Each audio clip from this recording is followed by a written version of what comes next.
Assalamualaikum warahmatullahi wabarakatuh. Pada kesempatan kali ini, saya akan berbincang-bincang sedikit dan mereview tentang lada. Lada merupakan salah satu tanaman atau produksi unggulan negara Indonesia, yaitu salah satu komoditas pertanian ekspor yang tertinggi, khususnya di Lampung. Saat ini saya sedang berada di perkebunan lada Lampung Timur di Kecamatan Sukadana. Ini merupakan salah satu contoh perkebunan lada yang ada di Kecamatan Sukadana. Tetapi masalahnya pada beberapa kurun waktu terakhir, lada Indonesia mengalami penurunan produksi, baik dari hasil maupun kualitas. Hal ini disebabkan oleh beberapa faktor. Contohnya yang pertama yaitu dari kekeringan lahan atau efek global warming, perubahan iklim yang besar-besaran, kemudian ada alih fungsi lahan. Yang ketiga yaitu yang paling sering kita jumpai penyakit pada lada. Untungnya beberapa waktu terakhir ini sudah banyak penelitian atau bahkan riset yang menjelaskan bagaimana cara mengatasi busuk pangkal batang lada ini supaya bisa menekan jumlah masalah yang terjadi pada saat ini. Contohnya yaitu yang berada di Kecamatan Sukadana ini, dia di sini berhasil menemukan bagaimana caranya supaya penyakit ini dapat ditekan, yaitu dengan cara membuat bibit lada dengan cara sambung grafting menggunakan tanaman malada atau Piper colubrinum. Penyakit yang sering kita jumpai pada lada yaitu salah satunya penyakit busur pangkal batang. Contohnya yaitu ini merupakan salah satu kasus masalah yang paling besar di Indonesia, yaitu penyakit busur pangkal batang yang disebabkan oleh penyakit Phytophthora capsicum. Dia akan merusak pada pangkal batang lada yang kemudian akan menyebabkan kematian yang serius pada pohon lada. Sehingga apabila penyakit ini tidak ditangani secara khusus, maka mengalami penurunan produksi lada yang besar-besaran di Indonesia. Melada atau Piper colubrinum seperti yang ada di belakang saya ini merupakan salah satu tanaman yang sekarang dibudidayakan oleh masyarakat Sukadana yang dijadikan batang bawah untuk penyambungan lada. Kenapa demikian? Karena ternyata melada ini mempunyai beberapa kelebihan, yaitu satu diantaranya dia memiliki perakaran yang kuat sehingga akan adanya adaptif yang sangat tinggi juga. Yang kedua yaitu melada ini mempunyai daya adaptif terhadap lingkungan yang sangat tinggi sehingga akan menyebabkan kekuatan melada ini ketika ditanam di lingkungan yang tidak sesuai untuk pertumbuhan lada itu sendiri. Kemudian yang sangat penting yaitu melada ini mempunyai kekuatan untuk sebagai tahan terhadap penyakit busuk pangkal batang atau Phytophthora capsicum atau palmivora. Pada kesempatan kali ini saya akan menjelaskan beberapa cara penyambungan atau grafting melada dengan lada. Hal pertama yaitu kita harus menyiapkan batang bawah seperti ini, yaitu melada atau Piper colubrinum, kemudian entres. Sekarang kita akan melakukan pengambilan entres di kebun induk.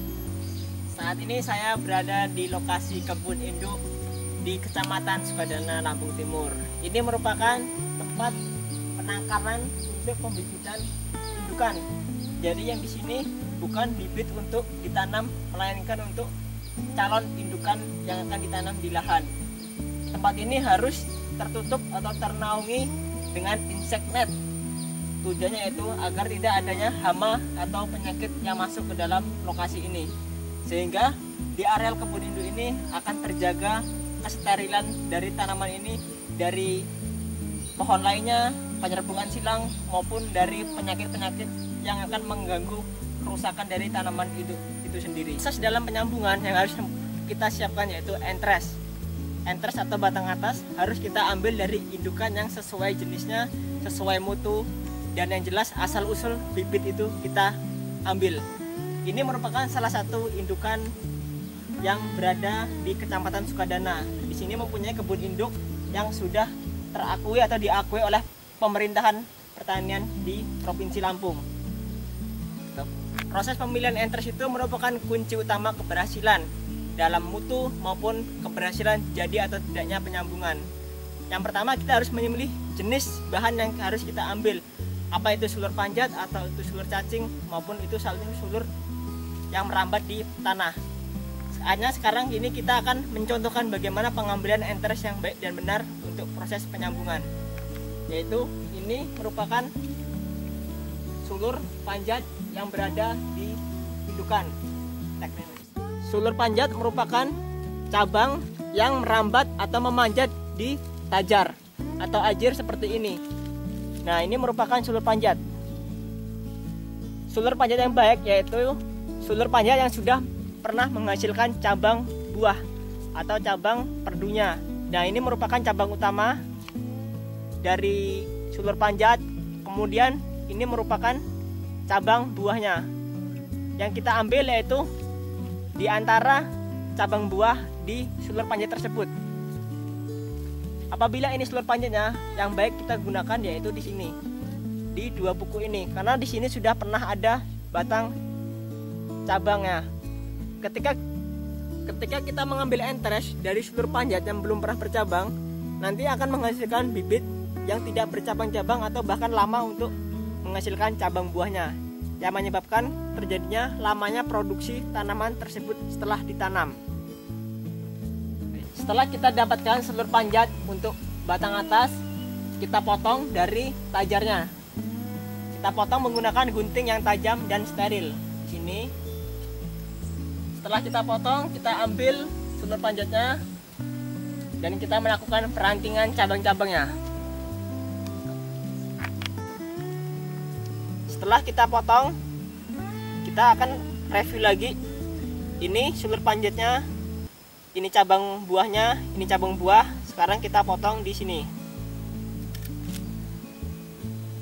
Kemudian atasnya kita ambil 2 buku. Nah, usahakan kita menyisakan 1 daun maupun 2 daun. Fungsinya yaitu untuk proses fotosintesis selama penyambungan.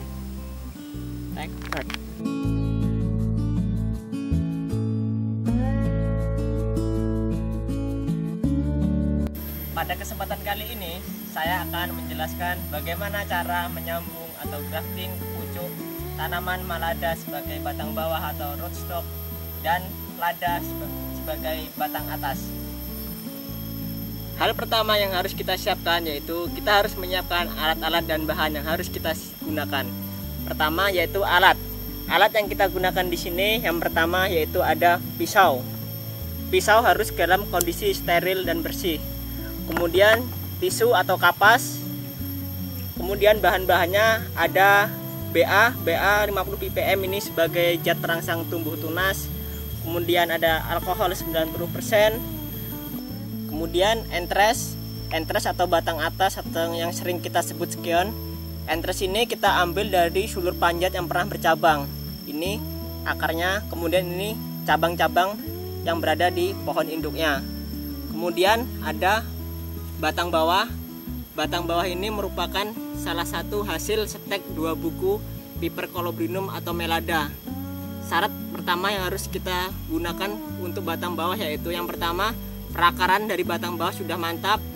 Kedua, yaitu batang bersih, tidak terkena hama maupun penyakit.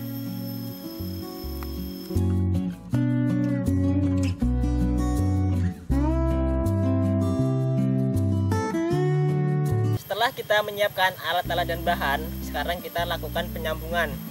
Hal pertama dalam penyambungan yaitu kita membersihkan pisau ini agar steril, dalam kondisi yang steril. Pertama, kita berikan alkohol 90% di tisu maupun kapas yang sudah kita siapkan. Setelah kita semprotan, kita oleskan pada pisau di seluruh bagian. Tujuannya yaitu untuk mensterilkan kondisi pisau dari bakteri maupun penyakit.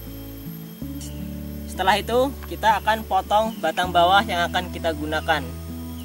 Ini merupakan batang atau hasil steknya. Kemudian ini tunas dari hasil steknya. Kita akan menyambung tepat di atas buku di sini. Sekarang kita potong tepat di atas kurang lebih setengah senti atau 1 senti di atas buku. Seperti ini.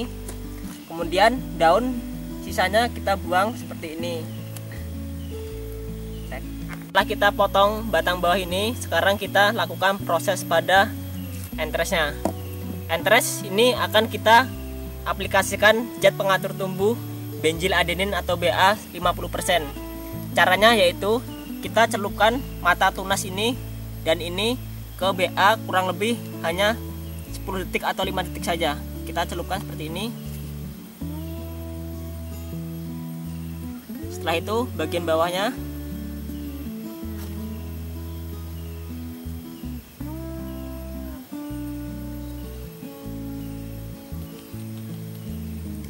setelah kita celupkan, kita tiriskan sebentar sembari kita menyayat batang bawah maladanya. Batang bawah melada kita sayat tepat di tengah-tengah batang tersebut. Kita sayat menggunakan pisau kurang lebih berukuran 2-3 cm. Setelah kita sayat, kita akan mengambil entres tersebut. Sebelumnya kita bersihkan kembali pisau ini menggunakan alkohol. Seperti ini. Kemudian entres kita buang lagi bagian ujung, tiap ujungnya, untuk membuang hasil bekas dari celupan zat pengatur tumbuh tersebut. Kemudian kita sayat seperti huruf V dengan panjang sama dengan potongan batang bawah yang kita potong sebelumnya. Gini.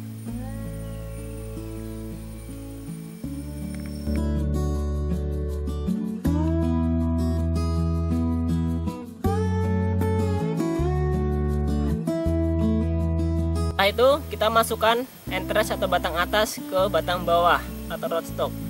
Masukkan seperti ini. Setelah itu kita tali menggunakan plastik.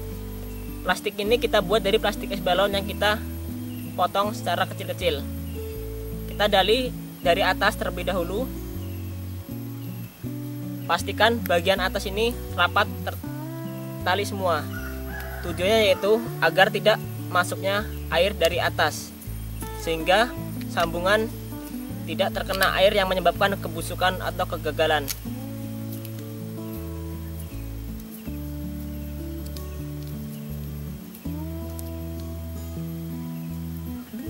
Kemudian ikat pada bagian bawahnya seperti ini.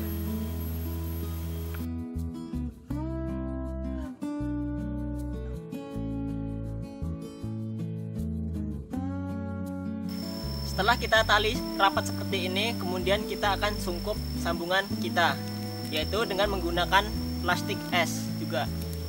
Plastik kita buka, kemudian kita sungkup bagian atasnya. Usahakan plastik ini mencungkup seluruh bagian sambungan yang kita tali tersebut. Tujuannya yaitu agar sambungan kita tidak terkena air pada saat proses penyambungan. Kemudian untuk menjaga kelembapan sambungan kita tali plastik bagian bawah dengan menggunakan tali lagi. Kita tali seperti ini sampai rapat. Tujuan kita menali seperti ini yaitu untuk menjaga kondisi lingkungan di dalam sambungan ini agar terjaga kelembapan yang optimum. Setelah waktu 1 minggu nyambungan, sekarang kita akan lakukan aplikasi benzyl adenin atau BA secara berkala, yaitu pertama kita buka plastiknya terlebih dahulu. Kemudian kita akan semprot setiap mata tunas yang ada di batang atasnya menggunakan BA 50 ppm seperti ini. Lakukan 1 kali penyemprotan saja, asalkan sudah basah pada matanya. Penyemprotan ini dilakukan pada waktu 1 minggu setiap kali per minggu. Ini dilakukan dalam jangka interval 1 minggu sekali sampai 4 kali aplikasi, sehingga mata tunas yang ada di sini tumbuh pada waktu tersebut. Sekian video cara grafting melada dengan lada pada kali ini. Semoga video ini bermanfaat bagi kita semua, khususnya bagi petani lada Indonesia, supaya lebih giat lagi dalam berbudidaya lada untuk menaikkan produksi lada di Indonesia. Saya akhiri, wassalamualaikum warahmatullahi wabarakatuh.